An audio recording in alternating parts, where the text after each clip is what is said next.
4 জন মেয়ে আছে আর 8 জন পুরুষ আছে, একজন মহিলাকে উলঙ্গ করে অপারেশন করছে, তো এটা হলো? তখন ছেলেরা ওটা একটা মজা কি কারবার, কেউ হাসছে, কেউ পাচার উপরে লাঠি মারছে, কেউ হাতে এভাবে বলছে, আপনি ওটা দেখতে পাবেন না, ওটা একটা ভিন্ন জগৎ। ধর্ম কোথায় চলে গেছে। মৌলানা সাহেবের মেয়ে ডাক্তারি শিখছে, ঠেলাই পড়েছে, নিরুপায় হয়ে ডাক্তারি শিখছে। দুনিয়া তার নাই যে পুরুষ দিয়ে ডাক্তারি সে করা যাবে, চিকিৎসা নেওয়া যাবে, নিরুপায় মহিলা নয় যদি কেউ চিকিৎসা নেয়। প্রমাণ বুখারীর হাদিস, পুরুষ দিয়ে চিকিৎসা নিতে পারে, পুরুষই অপারেশন করতে পারে কোনো মহিলাকে। প্রমাণ আল্লাহ রাসূল বলেন, এই সাহাবী শোনো, আলী শোনো, রওজায়ে খাকে যাও, একজন মহিলা আমার বিরুদ্ধে পত্র লেখা আছে, সেই পত্র নিয়ে যাচ্ছে। রওজায়ে খাক রামপুরা ব্রিজের উপরে পাবা, চলে যাও। দৌড়াতে দৌড়াতে দৌড়াতে দৌড়াতে রামপুরা ব্রিজ, জায়গার নাম রওজায়ে খাক, বুখারীর হাদিস। একজন বৃদ্ধা মহিলা, এই তোমার কাছে একটা পত্র আছে? না, নেই। আছে? নেই। আছে? আছে অবশ্যই। না, নেই। তখন বলছেন সাহাবীগণ, তুমি পত্র ভালোভাবে বের করে না দিলে তোমাকে উলঙ্গ করে পত্র বের করব, পরনের সব কাপড় নিয়ে নিব, আমরা তল্লাশি চালিয়ে পত্র বের করব। তো তখন দেখলো যে তো পরিবেশ তো কঠিন, তখন ওই কাপড়ের মোড়ার ভিতরে বা খোপার ভিতরে সেই পত্রটা ছিল, ওটা বের করে দিল। তখন আলী বললেন, চলো এবার। তাকে ঘুরিয়ে নিয়ে রাসূলের কাছে নিয়ে যাওয়া হলো। তা হাতিব ইবনে বালতা একজন সাহাবী এই পত্র লিখেছেন। এখন উমর বলছেন ওকে মারবো, যে পত্র লিখেছে তাকে মারবো। তো আল্লাহ রাসূল বলছেন, না না না, মারিও না। তো প্রমাণ আল্লাহ রাসূল এটাতে সম্মতি জানালেন। তাহলে নিরুপায় হয়ে একটা মহিলাকে উলঙ্গ করে পত্র খোঁজা যায়। নিরুপায় হয়ে কোনো মহিলা পুরুষ ডাক্তারের কাছে আশ্রয় নিতে পারে। চিকিৎসা না করুন, চিকিৎসা না করে মরে যাওয়া ভালো, অনেক নাকি পাওয়া যাবে। আব্দুল্লাহ ইবনে আব্বাস বলছেন রেবাহকে, যে শোনো, এই যে যে মহিলাটা জান্নাতে চলে গেছে, মহিলাটা জান্নাতে চলে গেছে, জানো কেন? এই মহিলাটা রাসূলের কাছে এসেছিল, এসে বলছে যে ইন্নী উসরিউ ওয়া আতাকাশাফু, আল্লাহর নবী, আমি মির্গির রোগে উল্টে পড়ে যাই আর আমি কাপড় চোপড় খুলে দিই, তো ফাদুলি, আমার জন্য একটু দোয়া করেন তো আল্লাহর নবী। তখন আল্লাহ রাসূল বলছেন, আচ্ছা আচ্ছা আচ্ছা, ঠিক আছে ঠিক আছে, শোনো, ইনসাবিত্তি ফেনালাকি জান্নাহ, তুমি এই রোগের উপরে যদি তুমি ধৈর্য ধারণ করতে পারো, এটা পানিটা ওখানে দেন তো, ধৈর্য ধারণ করতে পারো, তাহলে তুমি জান্নাতে যাবা। আর তুমি যদি বলো তাহলে আমি দোয়া করব।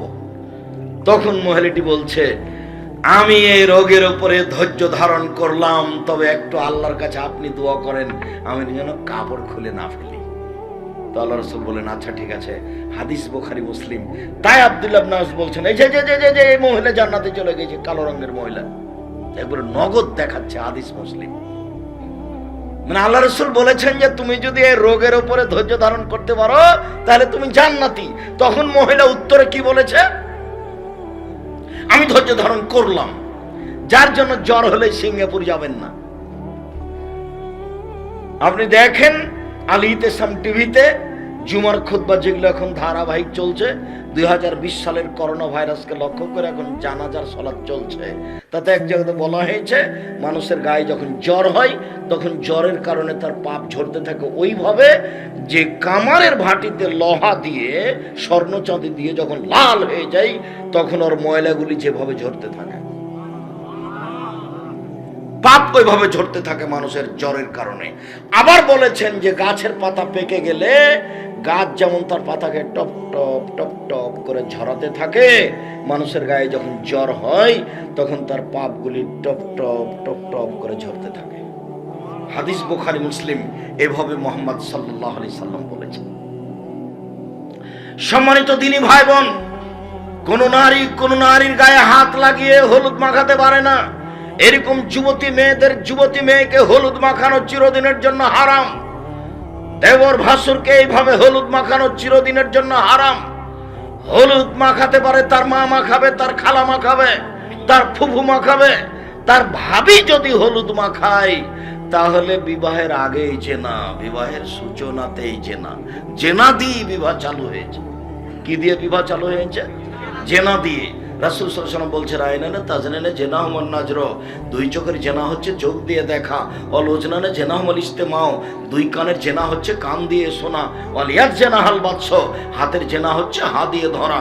আর রিজল জেনা আল মশি, পায়ের জেনা হচ্ছে পা দিয়ে চলা। জেনাল কালব তাতমানা তাস্তাহি, অন্তরের জেনা হচ্ছে পরিকল্পনা করা। জেনাল লিসানুতক, জিহ্বার জেনা হচ্ছে কথা বলা। এগুলো সব জেনার মাধ্যম। চিরদিনের জন্য ভাবি দিয়ে, খালাতো বোন, ফুফাতো বোন দিয়ে গায়ে হলুদ মাখানো হারাম। এইভাবে রং মাখানো, ছিটাছিটি করা, এই ঘরে যাওয়া ওই ঘরে যাওয়া, হুড়াহুড়ি, ধর্ম এত পাগল হয়ে যায়।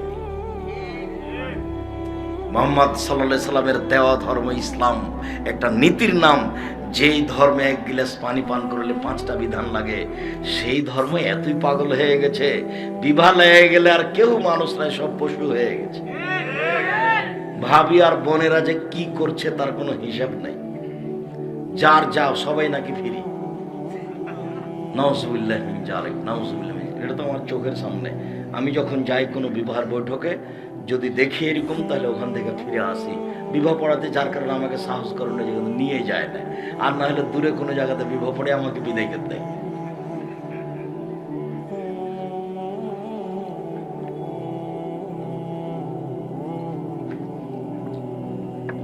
সম্মানিত দিনী ভাই বোন,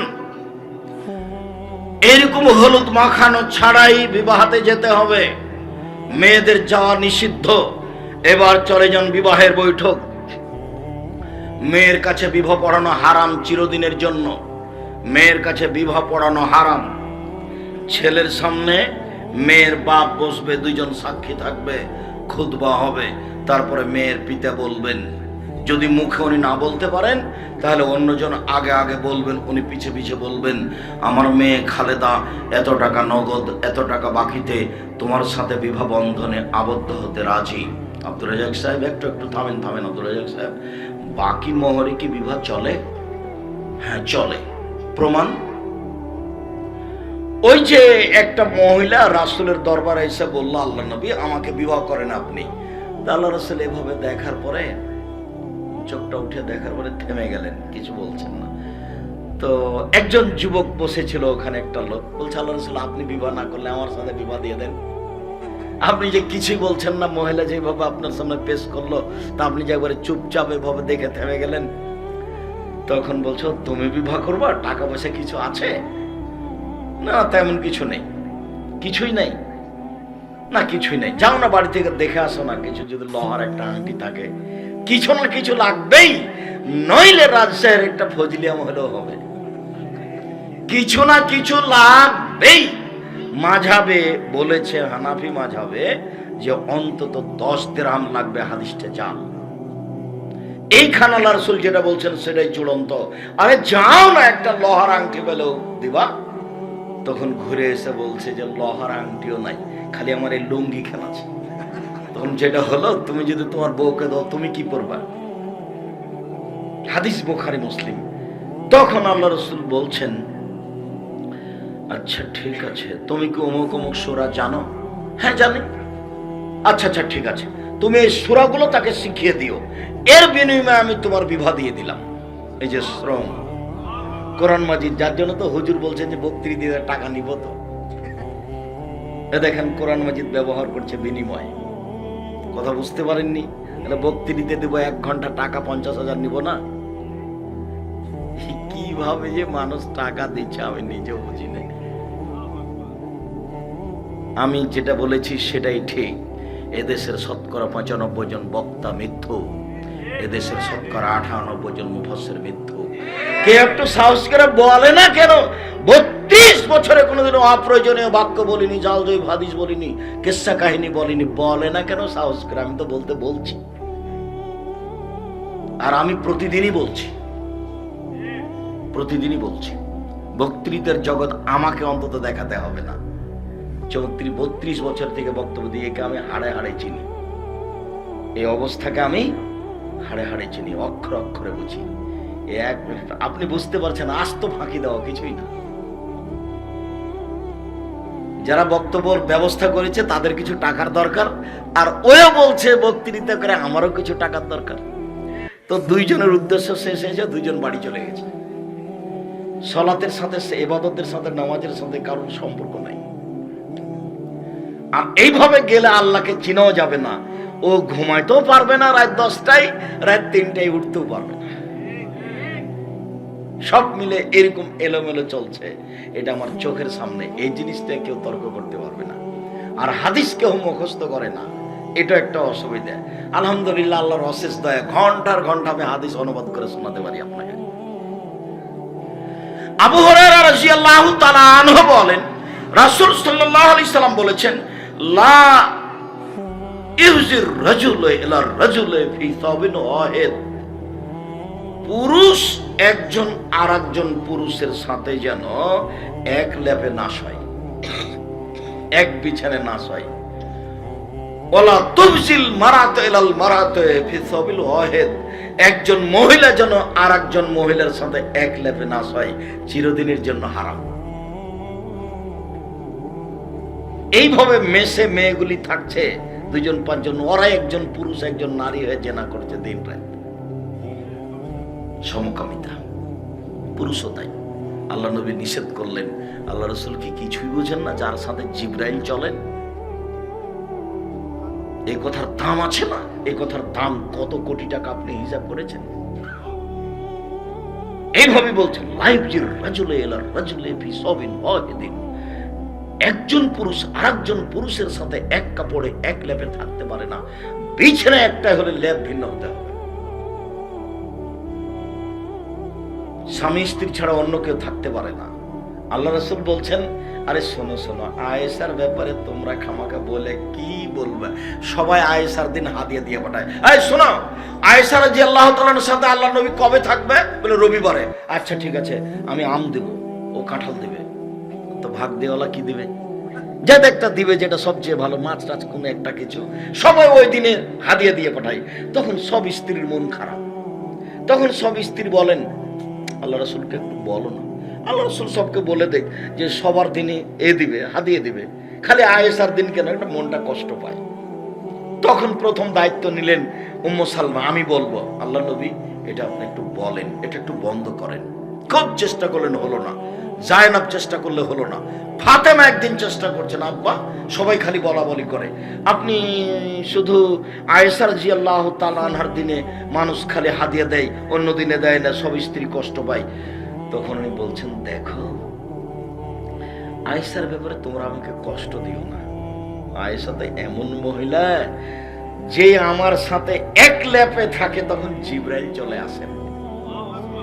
কারোর সাথে তো জিবরাইল আসেন না। ও যে কত দামি মহিলা, আমি আরো এক ল্যাপে আছি তো জিবরাইল চলে এসেছেন, মানে এক ল্যাপে নিচে তিনজন। তখন মুহাম্মদ সাল্লাল্লাহু আলাইহি সাল্লাম, তখন আয়েশা রাদিয়াল্লাহু তাআলা না, তখন জিবরাইল। বলে জিবরাইল, জিবরাইল তো নূরের তৈরি, এটা উনি বুঝেন না যে এটা কি।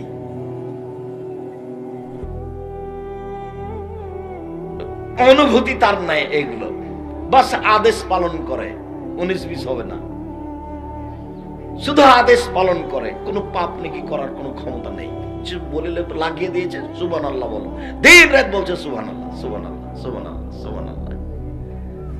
কোটি কোটি ফেরেশতা, আপনি সুবহানাল্লাহ বলেন না, আদম সন্তানে একদিন যদি না বলে তো কোনো আসতে যায় না। গাছও বলছে সুবহানাল্লাহ, তো আদম সন্তানের কি দরকার?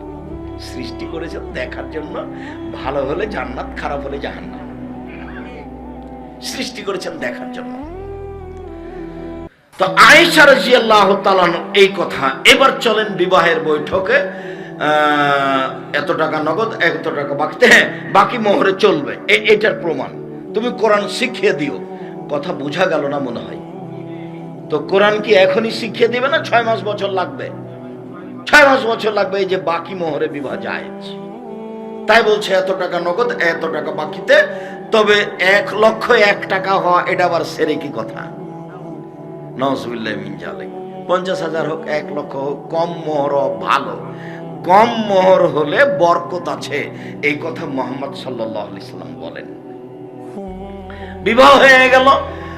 যদি গুরুত্বপূর্ণ কথা 3 বার বলতে পারে, আমার মেয়ে খালেদা এত টাকা নগদ, এত টাকা বাকিতে তোমার সাথে বিবাহ বন্ধনে আবদ্ধ হতে রাজি, তুমি তাকে স্ত্রী হিসাবে কবুল করো, বলবো কবুল করলাম।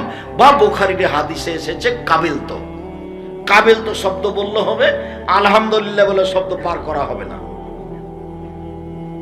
তো কিছুক্ষণ আগে একজন মহিলা রিং দিয়ে বলছে যে আমার স্বামী যখন কাবিল তো বলে, তখন কাবিল তো বলতে পায়নি, ওই কাজী সাহেব আর আগের কথা বলতে লেগেছে, তাহলে কি বিবাহটা হয়েছে? তখন আমি বলছি তুমি দেখবে বেগায় ফেললে তোমার বাপ ছিল কি না? বলে হ্যাঁ ছিল। তাহলে এবার কাবিল তো কিছুই লাগবে না, সব কিচ্ছু লাগবে না, বিবাহ হয়ে গেছে। তোমার বাপ ওখানে উপস্থিত না থাকলে বিবাহ বাতিল হয়ে যেত। বাপের খুব পাওয়ার এখানে। খালি বলেছে মেয়ে দিলাম, ও বললো নিলাম, বাস 2 জন সাক্ষী, এতে বিবাহ হয়ে যায়। তো এই হলো বিবাহের পদ্ধতি। এখন দাঁড়িয়ে চট করে বলছে আপনারা ওলিমা নিয়ে খেয়ে যান, খেজুর নিয়েছে কিছু, খেজুর, নগদ খেজুর। জি না, এগুলো চলবে না, এখানে কোনো কিছুই নাই। এখানে সুন্নাত 2 রাকাত সালাত নাই, এখানে খেজুর নেই। এখানে মেয়ের পক্ষ থেকে ছেলের পক্ষ থেকে বলতে পারে আপনারা যারা উপস্থিত আছেন খাওয়া দাওয়ার ব্যবস্থা আছে, আজকের জন্য সময় পার হয়ে গেছে, সেই জন্য খেয়ে যেতে পারেন। কিন্তু এই খাওয়া সেই খাওয়া নাই, বিবাহের সাথে যেটা সম্পৃক্ত খাওয়া সেটা ওয়ালিমা।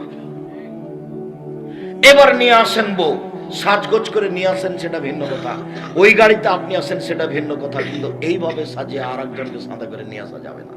আর কমিউনিটি সেন্টারে মেয়েটা এইভাবে পুতুল হয়ে বসে আছে এরকম জায়গাতে, সবাই তাকে দেখছে ওই নাকি ফিরি। আচ্ছা, ধর্ম এইভাবে পাগল হলো কি করে? বুদ্ধি বিদ্যা মানুষের কোথায় হারিয়ে গেল? আমাকে দেখলে মনে হয় যে এরাই হলো পশু প্রাণী, গরু ছাগল। বুঝেও বোঝে না ওরা, অন্তর আছে বোঝে না, দেখেও দেখে না ওরা, চক্ষু আছে দেখে না। উলায়েকা কালানাম, তারা পশু প্রাণীর মতো, তারা গরু ছাগলের মতো, তারা কুকুর শ্রীগুলের মতো, বালহমাদাল, বরং তার চেয়ে খারাপ। একটা মেয়ে ভাবে বসে থাকবে, সবাই দেখবে ধর্মকে পাগল হয়ে গেছে। এর চেয়ে নোংরা, নেককার, জঘন্য বর্বর কাজ কি থাকতে পারে? সাফর ইবনে মুআত্তাল আয়েশা রাদিয়াল্লাহু তাআলা আনহা বলেন, আমি তো রাসূলের সাথে যুদ্ধে গেছিলাম, আমি পায়খানার জন্য বাইরে গেলাম, বাইরে থেকে এসে দেখি আমার গলায় হার নাই। কি ব্যাপার, হার কোথায় হারিয়ে গেল? আমি হার খুঁজতে গেছি। তখন সাহাবীরা আমার হাওদাটা উটের উপরে তুলে দিয়েছে। আমি ছিলাম হালকা পাতলা মেয়ে, ওরা বুঝতে পারেনি যে ভিতরে পালকির ভিতরে আয়েশা আছে কিনা, ওরা তুলে দিয়েছে, ওরা বুঝতে পারেনি। আমি ছিলাম কম বয়সের মহিলা, গায়ে গোস্ত ছিল না, এগুলো সব উনি নিজে বলছেন। হালকা পাতলা মহিলা, ওরা বুঝতে পারেনি। এবার তো এসে দেখি কেউ নেই, আমি তো বেকায়দায় পড়ে গেলাম।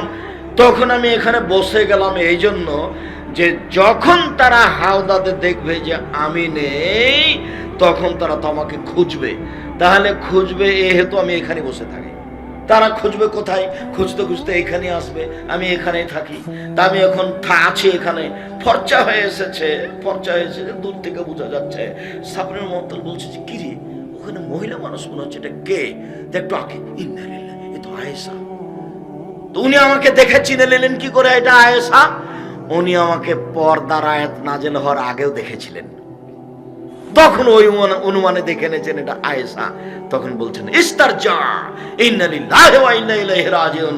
শব্দ পাওয়ার সাথে সাথে মুখ আমি কাপড় ঢেকে দিলাম, কাপড় দিয়ে মুখটা ঢেকে দিলাম। আমি এখন কি বলছি? বুখারী মুসলিমের হাদিস, বলেন তো দেখি, এটা হারাম, এটা বলছি। বুঝা গেল না মনে হয়? যেমন শব্দটা আমি পেয়েছি তেমন আমি কি করলাম, আমার মুখটা আমি ঢেকে দিলাম। কিন্তু উনি আমাকে চিনে ফেলেছিলেন, পর্দার আয়াত নাযিল হওয়ার আগে আমাকে দেখেছিলেন, সেই জন্য। এইভাবে কমিউনিটি সেন্টারে মেয়েকে সাজানো হারাম। চলেন এবার বাসর রাত, ঘর সুন্দর করে সাজাতে হবে, এই কথাই ঠিক। আয়েশা রাদিয়াল্লাহু তাআলা বলছেন, আমার মা আমাকে ডাকলেন, আমি দৌড়িয়ে আসলাম, ধুলোবালি আমার শরীর থেকে সরিয়ে দিলেন, তারপর মহিলাদের কাছে নিয়ে গেলেন, তারা সুন্দরী করে সাজালো।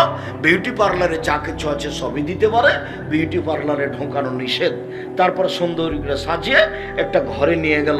দেখি আল্লাহ রাসূল, ব্যাপারটা কি, ঘরে তো কেউ নেই, এরকম তো আমি কোনোদিন দেখিনি, আমার মা এখানে কেন নিয়ে আসলো? আমি আল্লাহ রাসূল ছাড়া তো কাউকে দেখি না ঘরে। আমি একটু কেমন কেমন ভাবতে ভাবতে আসমা বিনতে ইয়াজিদ একজন মহিলা এক গ্লাস শরবত নিয়ে এসেছে, এসে বলছে আমার হাতে দিয়ে বলছে আল্লাহ রাসূলকে দাও। তো আমি লজ্জা পেয়ে গেলাম, আমি রাসূলের হাতে কোনো কিছু এখন পর্যন্ত দিইনি, আমি লজ্জা পেয়ে একটু মাথা নিচু করে আছি। তখন আমি বলছি নাও শরবত, নাও গ্লাসটা নাও, রাসূলকে দাও। তো আমি দিলাম, তা আল্লাহ রাসূল পান করলেন শরবত দিয়ে, আমাকে বলছেন তুমি পান করো। তা আমি